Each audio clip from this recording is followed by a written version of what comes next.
Graça e paz, irmãos, da parte de Deus Pai, de nosso Senhor Jesus Cristo. O irmão Thomas tem compartilhado com os irmãos, sobre o livro de Efésios. E aí eu queria contribuir com os irmãos uma medida nessa noite sobre esse livro de Efésios. Apesar que o irmão está tendo bastante tempo para ir esmiuçando, indo bem devagar, E eu tenho uma hora para tentar passar para vocês o peso do coração do apóstolo Paulo, quando ele escreveu essa carta. Qual era o peso? Por quê? Porque duas vezes a palavra fala que ele se põe de joelhos diante do Pai, por aquela igreja. E nós sabemos, irmãos, em Apocalipse, que foi escrita uns 40 anos depois, que Éfeso era a igreja que tinha perdido o primeiro amor. E é um assunto muito sério isso. E o Senhor, quando Ele fala que se eles não se arrependessem, o Senhor voltaria a eles e tiraria deles o candeeiro. Sabe o que isso significa, irmãos?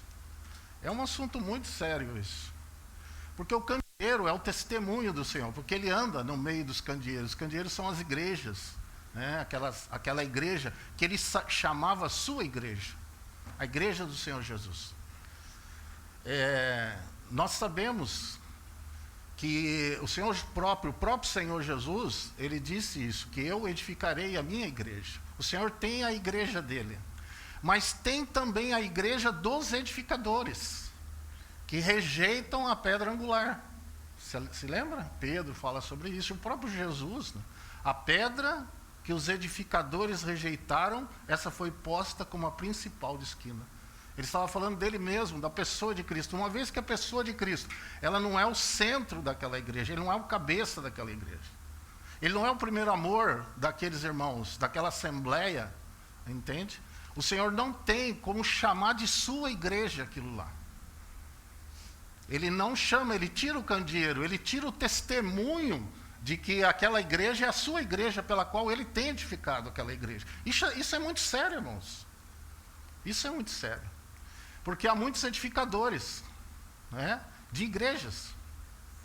Nós sabemos isso. Mas tem a igreja do Senhor. Então, vamos abrir Efésios, capítulo 4. Eu creio que esse é o nosso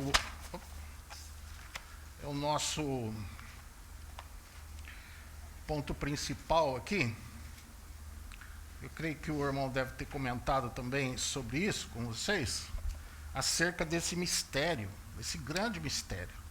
Então vamos no capítulo 5 de Efésios, porque Efésios nos fala da glória de Cristo na igreja. E a multiforme sabedoria de Deus através da igreja. Então, Paulo usa essa palavra, Efésios capítulo 5, ele diz assim, vamos ler aqui do verso 31 e verso 32. Por isso deixará o homem seu pai e sua mãe, e se unirá à sua mulher, e serão os dois numa só carne. Grande é esse mistério, e digo, porém, a respeito de Cristo e da igreja. Vamos orar mais uma vez, irmãos. Amado Pai, nós te damos muitas graças, Senhor, primeiramente por o Senhor ter esse zelo de fazer com que esses irmãos escrevessem as Escrituras, para que elas pudessem chegar a nós hoje aqui. Mas, Senhor, não queremos colocar a nossa mente nelas, não queremos interpretá-las. Nós queremos receber, Senhor, a intenção do Espírito ao revelar ao irmão essa palavra pela qual ele escreveu essa carta aos Efésios. É isso que nós queremos tocar essa noite, Senhor. Santo Espírito, nos faça reviver esse fogo que havia dentro do irmão nessa noite em nós aqui, em nome de Jesus, Senhor. Amém, Senhor.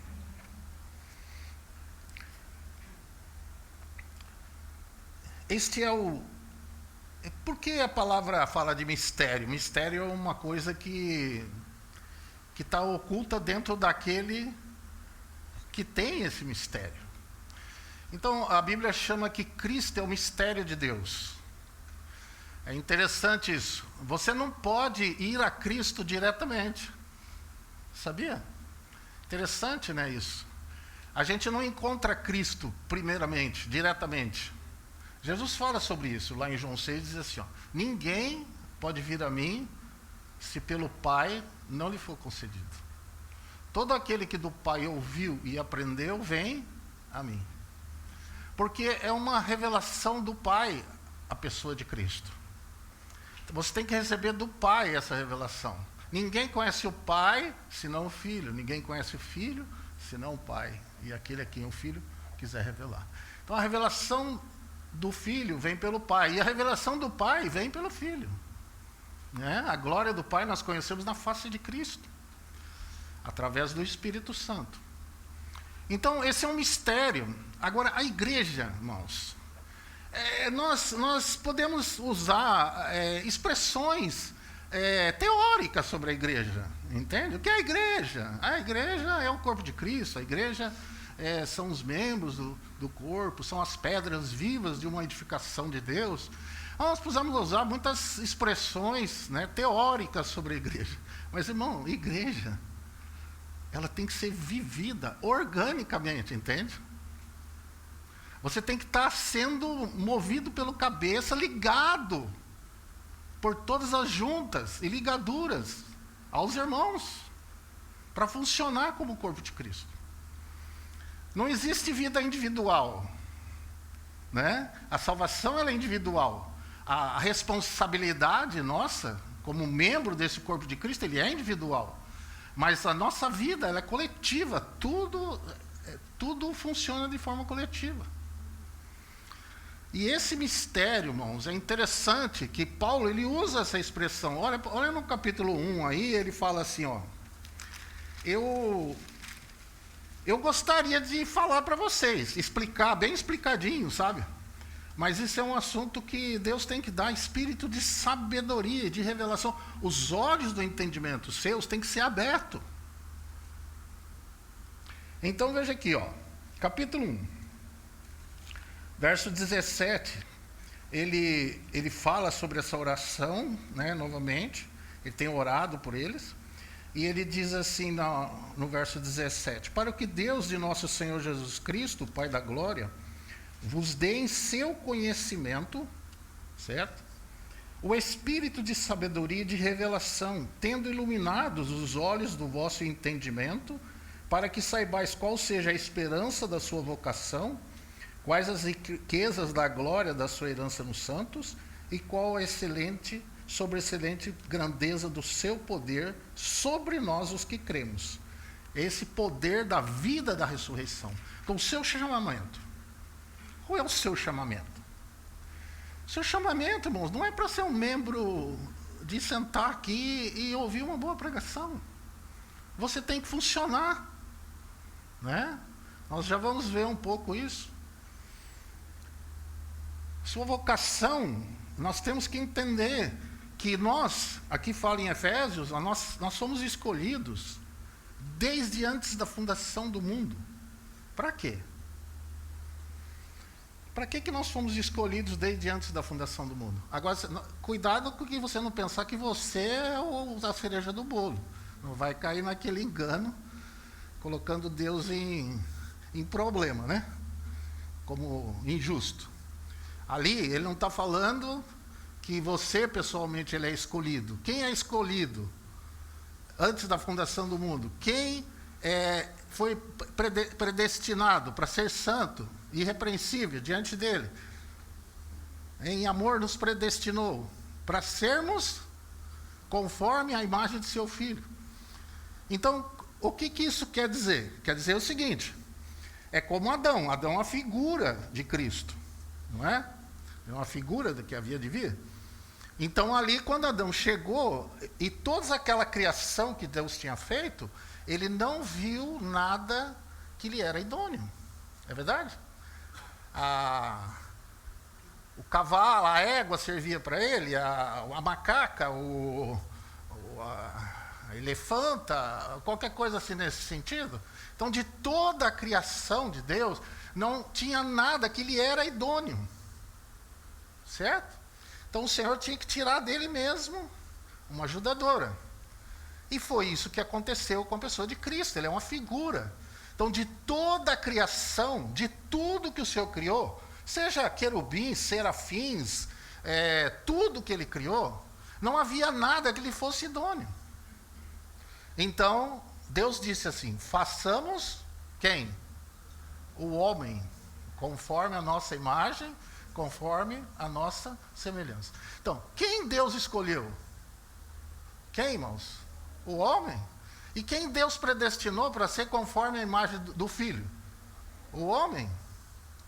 Entende? É esse que Deus escolheu. Tanto é que o quanto que nós não aprontamos com Deus, e Ele continua, não desistindo de nós. Porque Ele nos escolheu. Ele não escolheu uns anjos, Ele não escolheu um querubim, um serafim, apesar de ser seres grandiosos, entende? Ali não havia um que era idôneo com a pessoa de Cristo. Então, Deus criou o homem conforme a sua imagem, sua semelhança. Então, esse Deus escolheu e predestinou também para ser conforme a imagem. Nenhuma outra criatura tem, da parte de Deus, esse destino de ser conforme a imagem do seu Filho. Mas, irmãos, prestem bem atenção.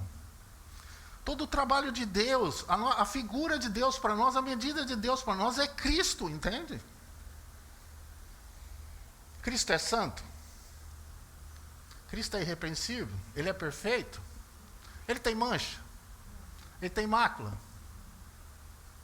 Então é isso que nós temos que entender, que o trabalho de Deus na nossa vida, irmãos, como igreja, como figura da imagem e semelhança do Senhor, de sermos como Ele.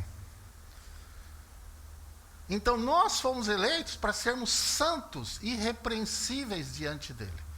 O Senhor tem nos lavado, fala no capítulo 5, a lavagem d'água, para nós sermos apresentados diante dEle uma igreja gloriosa, sem mácula, nem ruga.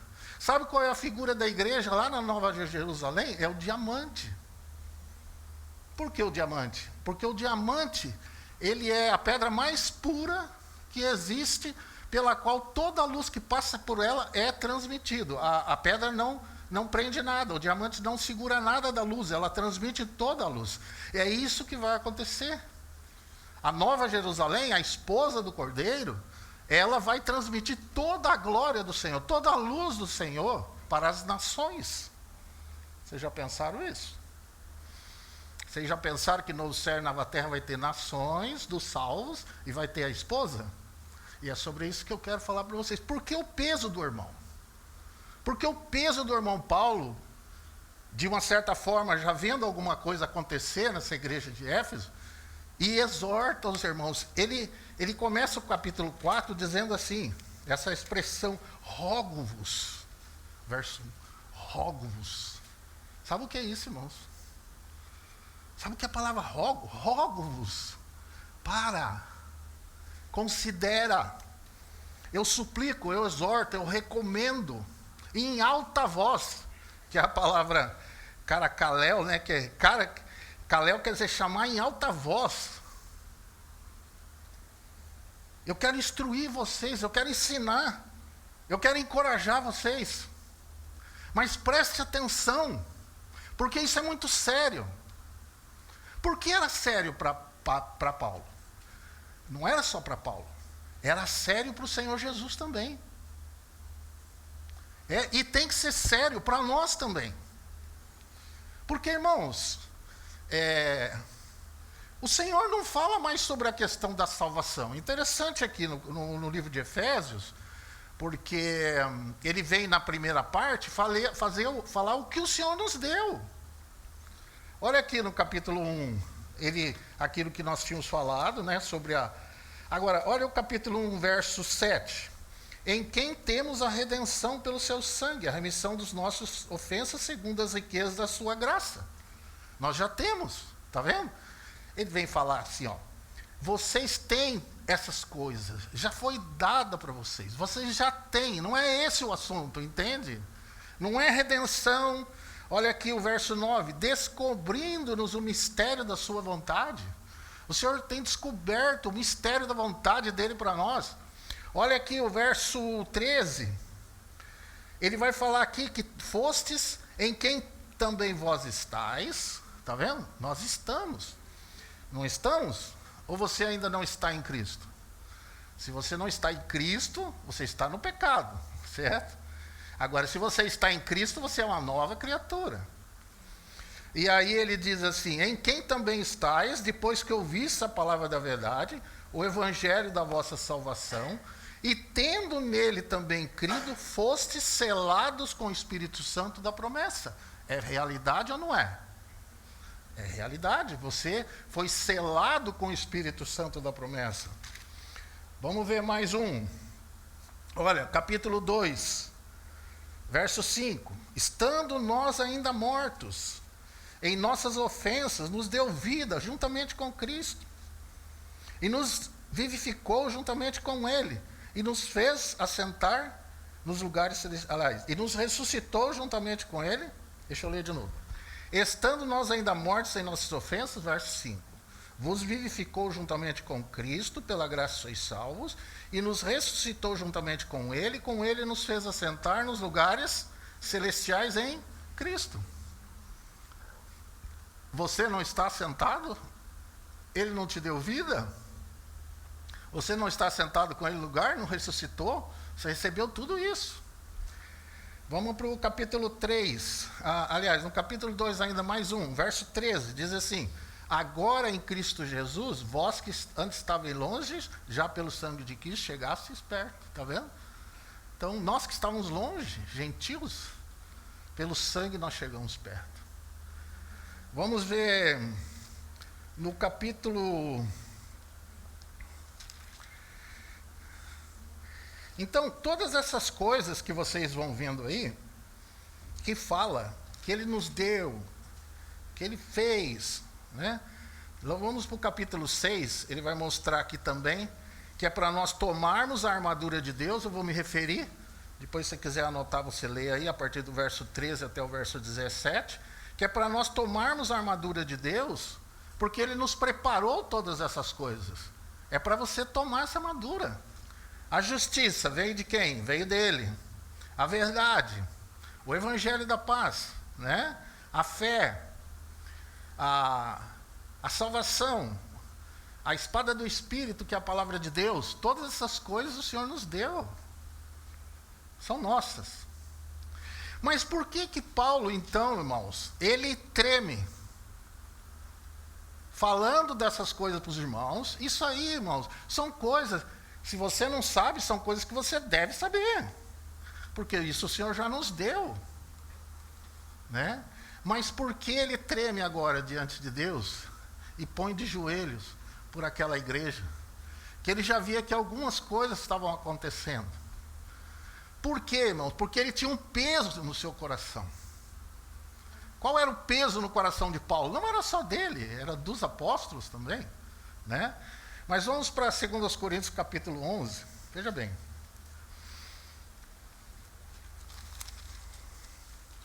Ele fala isso em Colossenses também, né?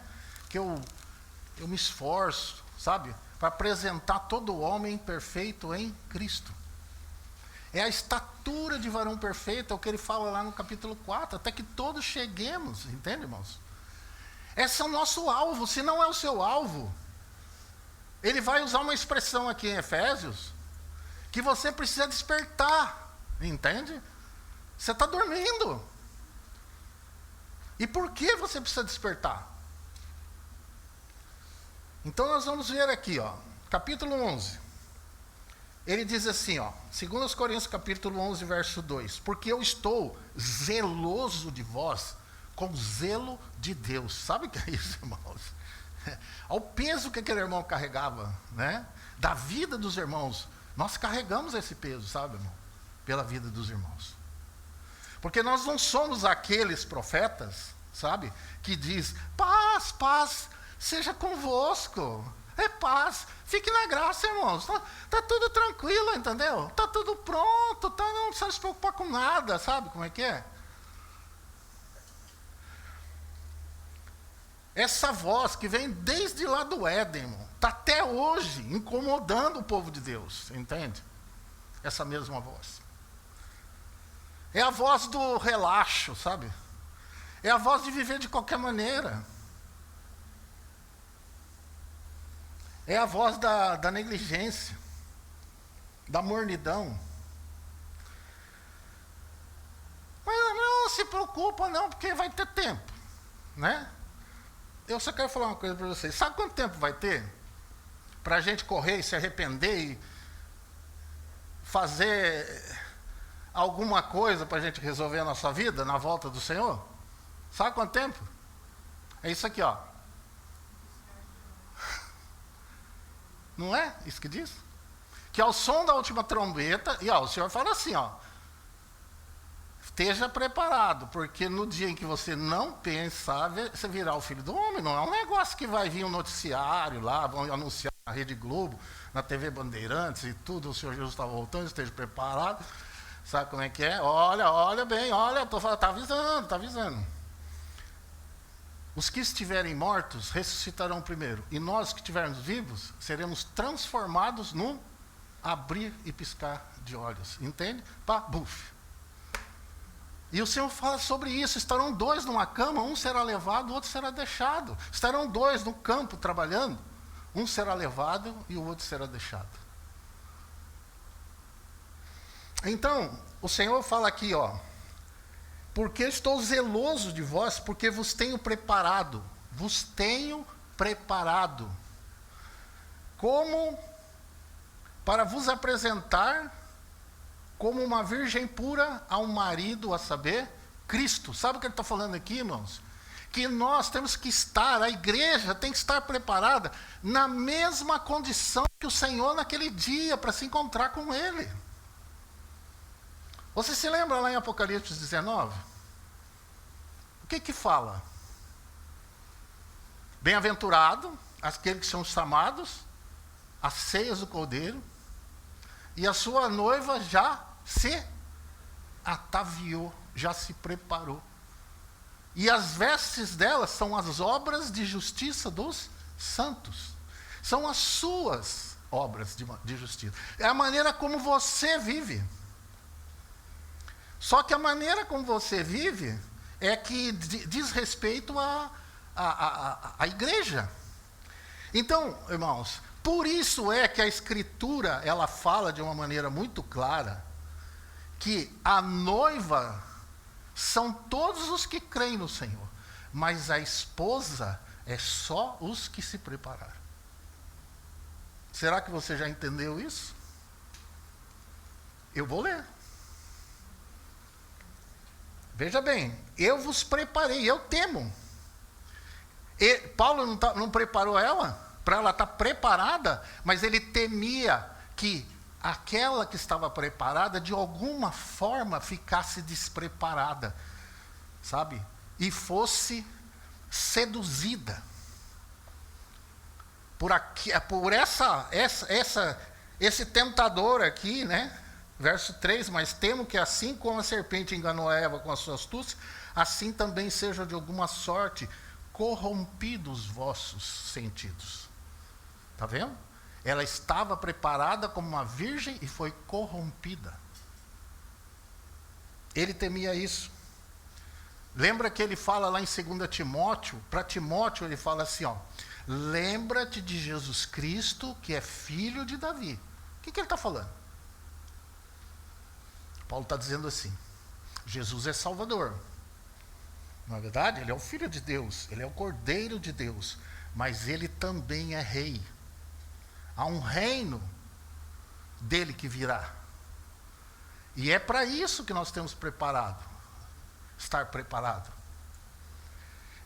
E ele fala isso, ele fala, tudo sofro por amor dos eleitos, para que eles alcancem a salvação que há em Cristo com glória eterna. O que é isso, irmãos? Que é você alcançar essa salvação que há em Cristo com glória eterna? A salvação é uma bênção, sabe? Ela é uma bênção e o Senhor dá. Mas existe algo a mais que essa salvação, que é uma glória eterna, entende? Veja o que Jesus fala em Mateus 25. É isso. Agora você vai entender o que eu estava falando lá para você. Mateus 25.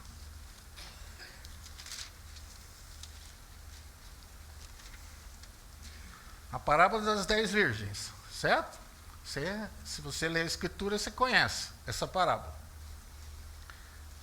Então, o Senhor Jesus, ele faz uma comparação aqui da igreja, da noiva, certo? Olha, presta atenção, aqui ele fala de 10. Ele conta 5 insensatas e 5 prudentes, certo? No que estava a diferença entre elas? Não estava na lâmpada.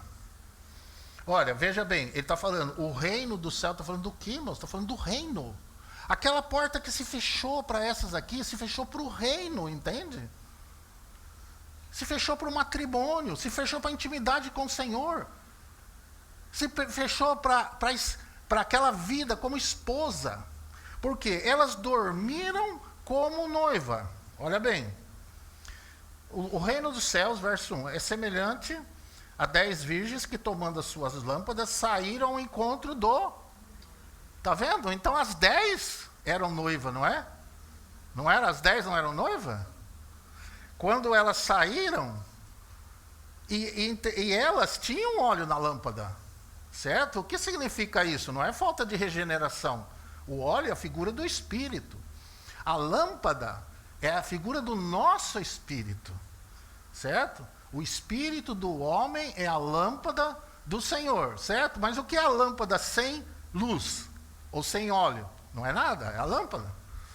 Então o Espírito vem, derramou, acendeu você, né? Aquele que disse das trevas resplandecesse, ele mesmo é que resplandeceu em vossos corações, ele que acendeu essa lâmpada, certo? E o óleo estava aí.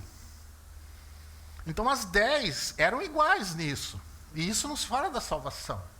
Entende? Mas o Senhor não está falando de salvação aqui, o Senhor está falando de reino. Aí ele vai falar assim, que as loucas, né, as prudentes tinham azeite, e tinha azeite na botija. O que é isso? É a mesma figura, são figuras diferentes da mesma coisa, entende? As vestes da noiva, preparada, o que são? Né? Aqui fala de azeite, o que é? É aquilo que fala em Efésios. Enchei-vos do Espírito. Entende? Agora, irmãos, preste atenção. As 10 aqui não era noiva? 10 é o número da totalidade. Na Bíblia, 10 é totalidade. Então está falando que todos os irmãos que são regenerados são a noiva. Entende? Só que nós temos irmãos prudentes e temos irmãos insensatos. E a hora que o Senhor voltar, entende? Essa lâmpada manterá a tua salvação. Mas o que aconteceu com elas? Vejam, não foi Jesus que falou para elas que elas não tinham óleo, não estavam preparadas para o matrimônio. Não foi as virgens prudentes que falaram para elas. Quem que foi que viu que elas não estavam preparadas? Elas mesmas. Irmãos, se você não se põe de joelho diante do Senhor, entende? E não pergunta sobre a sua vida cristã, e em muitas coisas você sabe como está. E o Espírito tem te falado da tua imprudência. Você precisa considerar, porque essas insensatas, elas eu creio que elas se movimentaram durante a vida. Foram exortados, uns que estavam vivendo de forma insensata passaram a viver de forma prudente, alguns que viviam de forma prudente, de repente, por algumas coisas, deixaram-se levar, e, né, há muitas coisas que a palavra fala para nós. Mas aqui, a porta se fechou, irmãos. Presta atenção. Verso 10. E tendo elas ido comprá-lo, chegou o esposo. E as que estavam preparadas, está vendo? O que é óleo na botija? É preparado. Você está preparado. Não perfeito, irmãos. Nunca nós vamos estar perfeitos, entende? Não é isso que o Senhor está dizendo. Mas você está preparado para a volta do Senhor, para o seu esposo. O que é que você está esperando na sua vida, na verdade? O que te fascina ainda nesse mundo? O que te chama, o que te atrai mais? Eu sinto inveja desses irmãos que estão partindo e indo para o Senhor. Meu coração já está lá, sabe? Mas eu estou aqui só por causa de vocês. É só por causa disso. E ele diz assim, ó. Agora, não tem discussão aqui. Eu pergunto para vocês, de qualquer maneira. Mas elas foram comprar. Compraram, vieram, compraram, entende? Isso não importa nada. Não importa. Porque a porta se fechou de qualquer maneira. O problema não é lá, irmãos. Não é depois, sabe? É agora. É nesse tempo que você está vivendo agora. Entende? É isso que importa diante do Senhor. Não é lá na hora de você sair correndo. Senhor, tem misericórdia de mim. Senhor, eu sei. O Senhor falou muitas vezes para mim. E eu não, Senhor, eu sei. Não. E elas bateram a porta. E tendo elas ido comprar, chegou o esposo, estavam preparadas, entraram com ele para as bodas. É o matrimônio, irmãos. E fechou-se a porta. E depois chegaram também as outras virgens, dizendo, Senhor, Senhor, abre-nos. Era o Senhor delas. E ele respondendo disse, em verdade eu vos digo que não vos conheço. Vigiai. Olha o que Jesus está dizendo. Vigiai. Ele está falando do quê? Vigiai, pois porque não sabeis o dia nem a hora em que o Filho do Homem há de vir. Está falando para nós, para você e para mim. Então, eu quero só perguntar uma coisa para vocês, irmãos. Quando vai ter outro matrimônio para essas virgens? Quando que elas vão entrar na intimidade do noivo, do esposo? Porque quando descer lá no céu e nova terra, você vê que vai descer, quem desce? É a Nova Jerusalém, não é? Quem é a Nova Jerusalém? É a esposa. Aí desce o esposo. O esposo vai estar dentro daquela cidade, que é uma figura da cidade, para a nossa cacholinha entender mais ou menos, né? Tem que ter coisa meio lúdica assim, para a gente poder entender mais ou menos como é. Mas está dizendo ali, irmãos, que tem muro, tem portas, porque há uma separação, entende? Tem gente que entra na cidade, tem gente que não entra na cidade. Tem gente que come da árvore da vida, tem gente que só vai ser a folha para a cura das nações. Aí você diz assim para mim, mas tá bom, eu estou salvo, não vou para o lago de fogo, tá bom demais. Para mim não tá bom. Sabe o que é a palavra cura ali das folhas? Sabe o que é a palavra? Terapia. Sabia no original? Você sabe por quê? Quem é que precisa de terapia, irmãos? Você acha que essas virgens sensatas vão precisar de terapia? Vão precisar.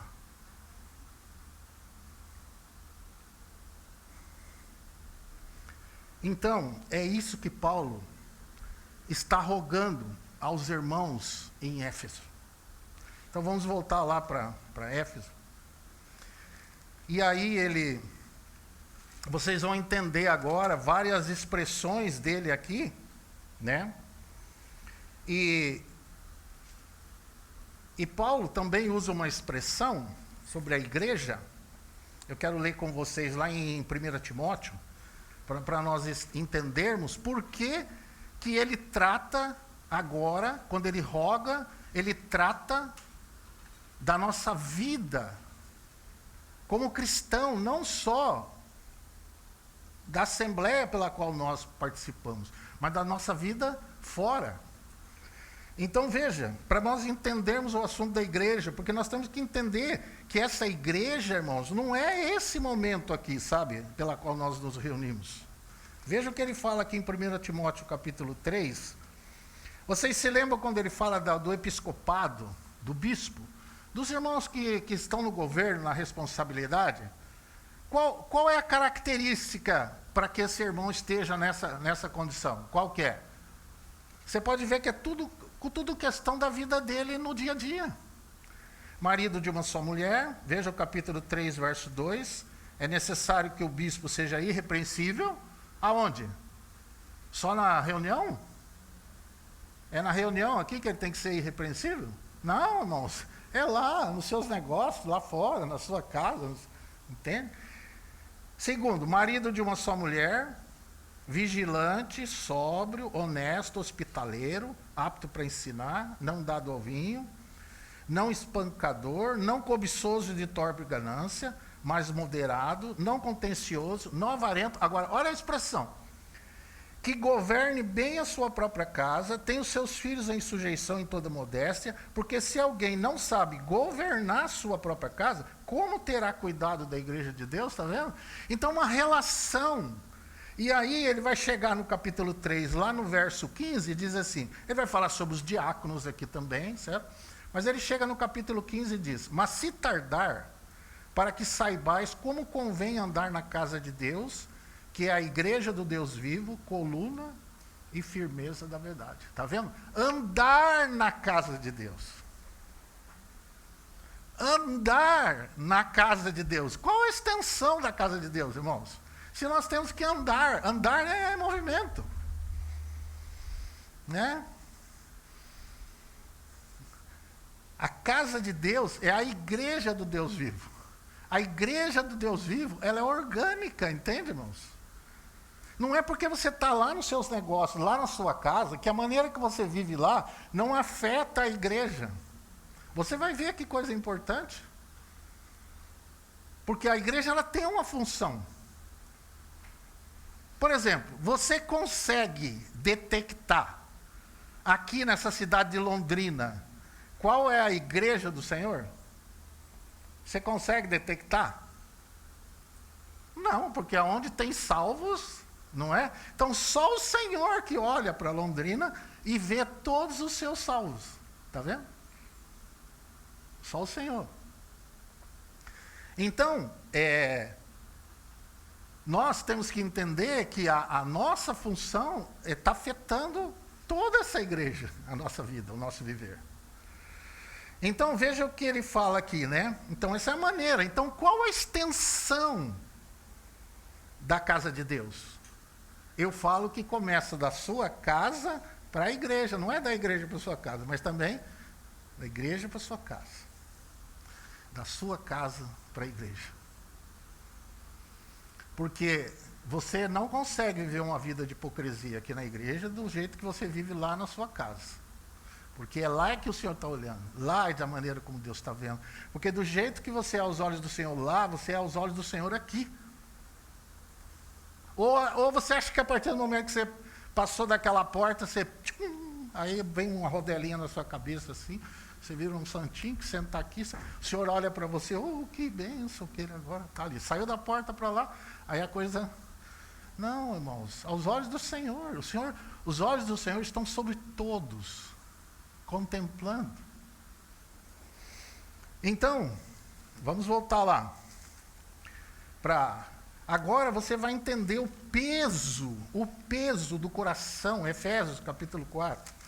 O peso do coração de Paulo, quando ele trata dessas coisas.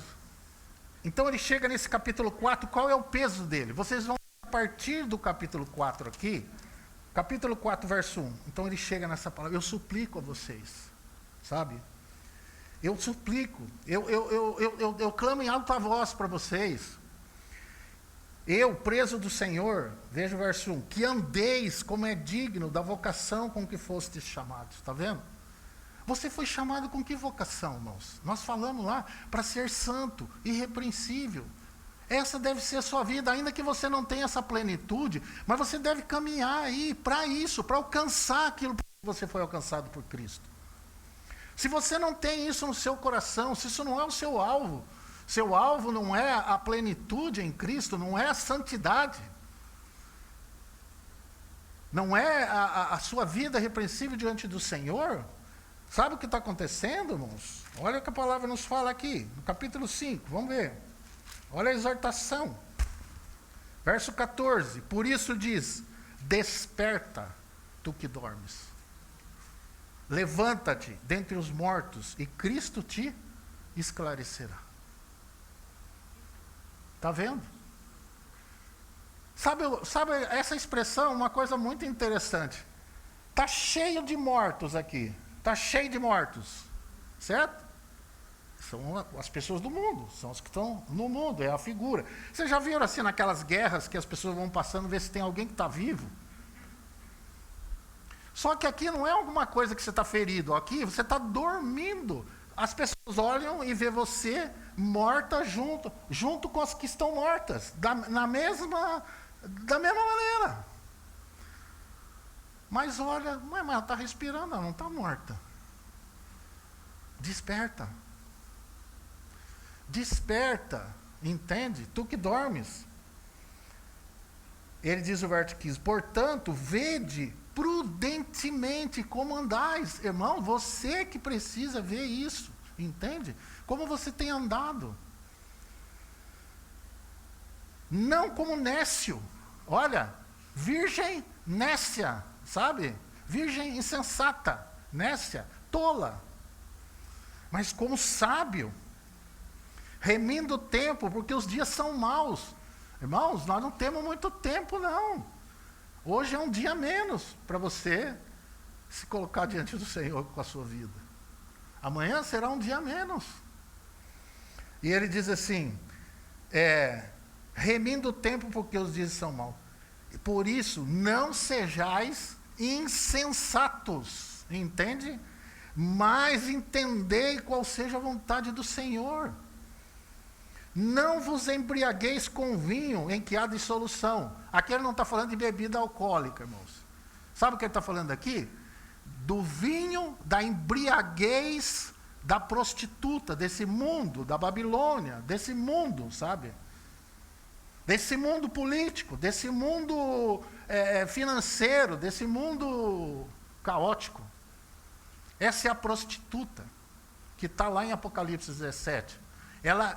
Eles se embriagaram, os reis da terra, com o vinho da sua prostituição. É isso que ele está dizendo aqui. Não se deixe embriagar por essas coisas, mas ele diz, mas enchei-vos do Espírito. Está vendo? Se encher, sua botija cheia de óleo, é a mesma, está vendo o peso no coração de Paulo, o peso no coração do Senhor por nós, né? E ele diz, falando entre vós, agora eu não vou ter tempo, você pega aqui a partir do capítulo 4 e você vai ver todos os versos que vão tratar agora da sua vida pessoal como esposa. Mulheres, sede sujeita aos vossos próprios maridos. Nós precisamos aprender o que as irmãs precisam aprender que é sujeição, sabe? É a sujeição de Cristo. Como ele, sendo Deus, ele se sujeitou ao Pai. Essa é a função das irmãs. E os irmãos, amai as vossas esposas, como Cristo amou a igreja. Filhos, sede obedientes, honrai os vossos pais. Servos, sede sujeitos aos vossos senhores. Senhores, sejam justos. Vocês que são donos de empresa, sejam justos. Vocês que são empregados. Sejam servos, obedientes. Isso que está escrito aqui é vida prática. É vida prática. E sabe por que é importante a sua vida agora, de forma coletiva? Eu não vejo, vários irmãos estão aqui, eu não conheço. Conheço assim, de reunião, sei o nome e tal. Mas eu não conheço de conviver com você, junto com a minha esposa e eu, nós convivemos, certo? Como família, no dia a dia. Ela sabe do que eu preciso no Senhor e eu sei o que ela precisa no Senhor. Mas o Senhor vê isso. E não é só o Senhor que vê. Sabe o mais sério disso, irmãos? O mais sério são os principados e potestades. Esses são os mais sérios. Esses são o que ri da nossa cara. Esses são o que chegam diante de Deus. Está vendo lá, ó? Ah, que lá não é seu filhinho? Os acusadores dos irmãos, de dia e de noite, diante de Deus. Isso é que é sério. Sabe por quê? Efésios capítulo 3, vamos voltar aqui. Verso 10, verso 11 diz assim: para que agora, pela igreja, a multiforme sabedoria de Deus seja conhecida dos principados e das potestades. Está vendo? A sua vida está diante dos principados e potestades. Não é só de Deus. E você sabe qual é a nossa função diante desses principados e potestades, irmãos? A nossa função como igreja, porque nós estamos falando de forma coletiva, por isso que a sua vida lá é muito importante, entende? Para mim também é muito importante, os irmãos são muito importantes. Para o Senhor é muito importante. Porque, através de nós, a multiforme sabedoria de Deus é conhecida pelos principados e potestades. E aí diz assim no verso 11, segundo o eterno propósito que fez em Cristo Jesus, nosso Senhor, no qual temos ousadia e acesso com confiança pela nossa fé nele. Será que nós podemos dizer isso? Eu tenho ousadia de dizer e confiança de dizer que eu sou um instrumento do Senhor, junto com a igreja, de mostrar esses principados e potestades que ri. Ele não ri mais do Senhor, porque o Senhor venceu, está sentado no trono, não é verdade? Mas que ri de nós. E acusa nós. Então, irmãos, nós temos que levar a sério esse assunto. Entende? A sua vida lá fora é diante de Deus e é diante de principados e potestades. Agora, não vem dizer que você não consegue, que eu não sei, que eu tento, que eu for... Não, né? Não vem. Porque nós recebemos tudo que diz respeito à vida e à piedade. Não tem essa história de não consigo. Você tem Cristo, Ele é o quinhão da sua herança, Ele é a porção, entende? Ele é o arrimo da sua sorte. O que você precisa mais? Se a gente tivesse a força de Sansão, você já ficaria contente, não é? Nós temos o Senhor, por isso que ele diz aqui que os nossos olhos têm que ser abertos, para nós vermos o poder da ressurreição que há em nós, esse poder da vida ressurreta do Senhor que está em nós. Entende, irmãos? Nossos olhos têm que ser abertos. Vamos orar. Amado Senhor, nós te damos muitas graças por esse tempo que tivemos. Que o Senhor continue abrindo os nossos olhos, dando-nos espírito de sabedoria e de revelação. Que a palavra realmente, Senhor, penetre os nossos corações. E, Senhor, a culpa é nossa. Nós não temos como te culpar. Aquelas virgens sensatas não abriram a boca contra o Senhor. Porque com certeza o Senhor lhe falou muitas vezes. Mas elas deram de ombro. Senhor, que, como a sua palavra diz, que o Senhor procura ouvidos obedientes. E Tiago fala, Senhor, que se nós formos ouvintes esquecidos e não executor da obra, se nós formos, nós somos bem-aventurados. Se nós somente formos ouvintes, nós estaremos enganando a nós mesmos. Senhor, nós queremos estar com o Senhor eternamente. Isso é o nosso coração. Continue nos ajudando. Em nome de Jesus, Senhor. Amém. Amém, irmãos.